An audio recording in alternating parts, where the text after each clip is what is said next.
And one other quick question regarding the call the president had today with the president of Ukraine. Yeah. Are you able to say if Donald Trump and the investigation that he sought into the Bidens from the Ukrainian government, did that come up at all during the conversation? I know we've put out a readout of the call. I'm not aware of that coming up on the call. Yeah, that was not in the readout. Okay, thank you. Sure, go ahead. So just to back up on Ukraine, are you concerned about Russian disinformation about the activities at the border? This has been a continuing theme, and then I have another one after that.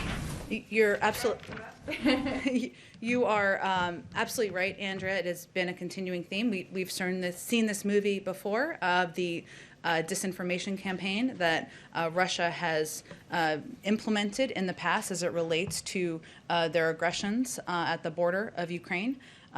So that is certainly something we are watching.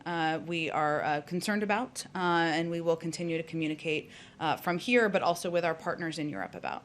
Okay, and then just on the sort of jobs and infrastructure package. Reuters polls sort of show wide support for the infrastructure package and even for corporate tax increases.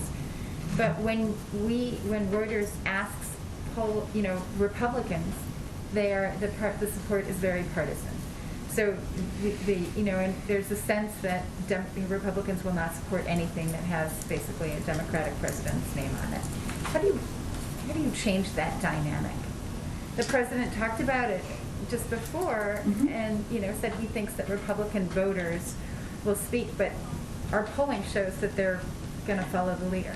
Well, I haven't looked at your particular polling, but consistently in polling, we've seen about 80% of the public believes we need to invest in our infrastructure across the country, and that is long outdated. And the president doesn't believe that's a political issue, whether it's roads, railways, bridges, access to broadband. Access to broadband is an issue that is certainly the case, a challenge, I should say, in inner cities and lower income communities, but is also an issue across rural America, many parts of the country that are redder in the political sense and have more predominantly Republican populations.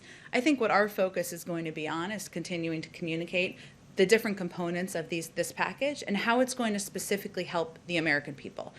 We don't see it as a politically charged package or as a partisan package. And most polls you look at, when you look at the components of it, as you alluded to, agree, are consistent with that. So that's what our focus will be on. We just announced it 2 days ago. So. Just real quick on another foreign policy one. So in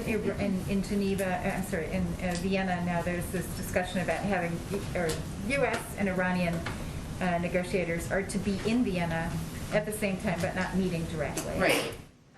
Can you say a word about what you expect to come out of that shuttle diplomacy and how soon you think you could actually sit down at the table together with the Iranians? Sure. Well, for people who haven't been following it as closely as you, let me catch you up. We've agreed to participate in talks with our European, Russian, and Chinese partners to identify the issues involved in a mutual return to compliance with the JCPOA with Iran. This is a welcome and potentially constructive early step, even if the diplomatic road ahead may be long, as it was during the first negotiations around the JCPOA. We are very clear-eyed about the hurdles